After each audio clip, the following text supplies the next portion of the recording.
talk of modulating something over the power lines, and it sounds like you've done something successful to penetrate all these components out there. What about bandwidth, though? I mean, there's a lot of people out there, so... That's the secret sauce. I see. So. I have NDAs in my brief.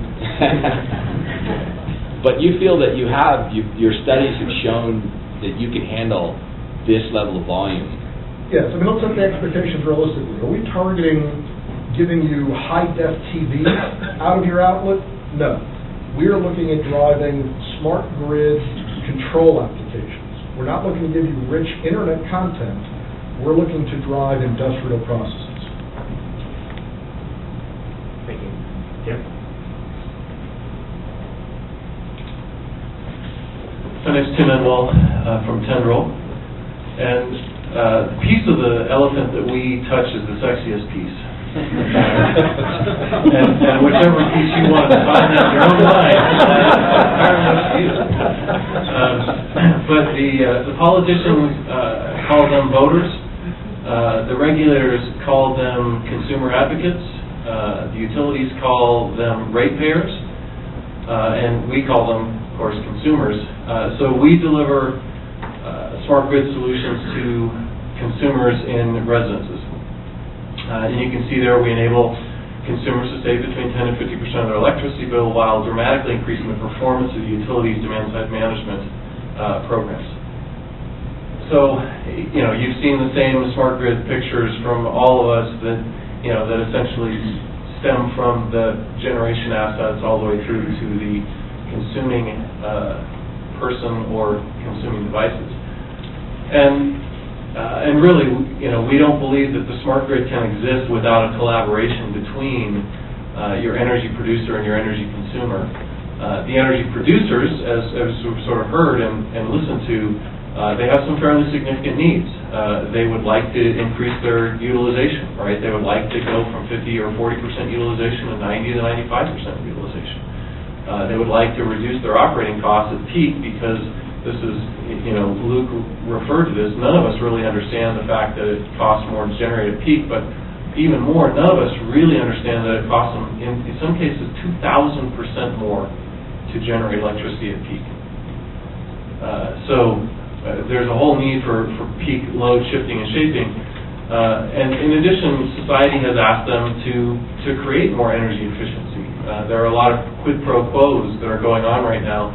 If you'll help us be more efficient, then we will help you build another power plant, build more capacity, et cetera. And then lastly, for those utilities that do not refer to their customers as ratepayers, but refer to them as customers, there's a great opportunity to increase the customer experience.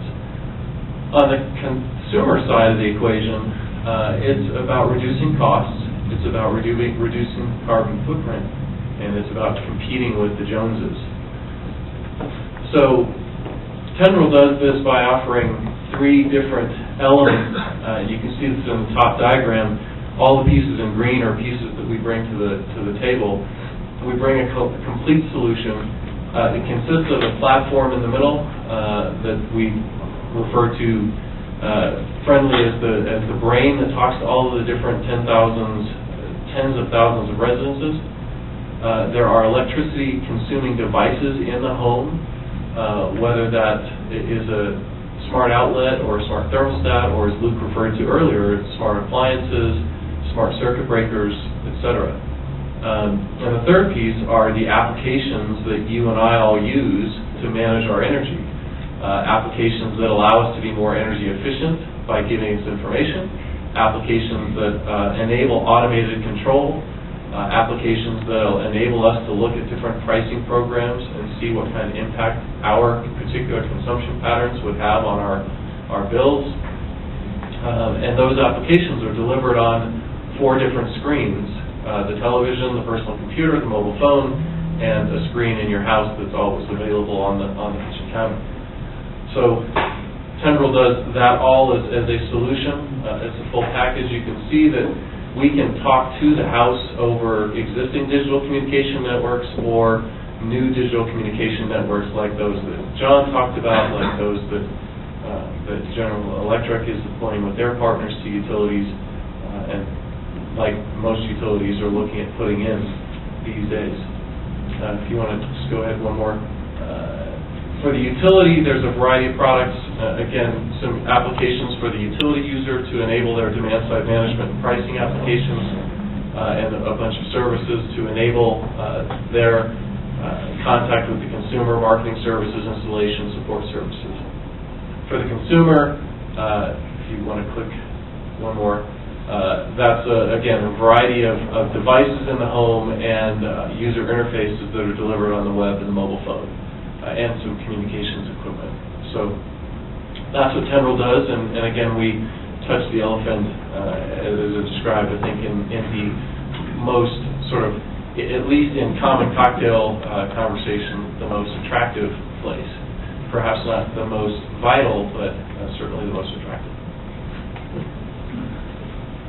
Thank you. Now that we have those introductions, we're going to move through a series of questions that will hopefully bring out the theme of helping to envision the smart grid of the future. Our panelists at this point will just jump in when they feel like saying something, and we'll try to move. We'll try to move quickly because we have a number of different questions that we'd like to touch upon. The first one relates to electric utilities. We don't have any utilities on our panel, so I guess that gives us a little bit of freedom to talk about them when they're not here. They'll probably be in Series 2 or Series 3, but for right now, I'm reflecting on the unique nature of utilities as it relates to the development of the smart grid. Utilities only have one product to sell. They can't pick their customers. They can't even affect their price without government approval. They can't compete in an open market, and their capital expenditures are scrutinized down to the last penny. The smart grid, on the other hand, is a fast-moving and exciting new technology. It's a capital-intensive group of technologies that won't be adopted without the help of the electric utilities. So my question is this. Considering that this is going to cost hundreds of billions of dollars, and considering the fact that if this is all successful, the utilities are going to actually sell less of the only product that they have to sell, how is it that utilities are expected to participate in the development of the smart grid?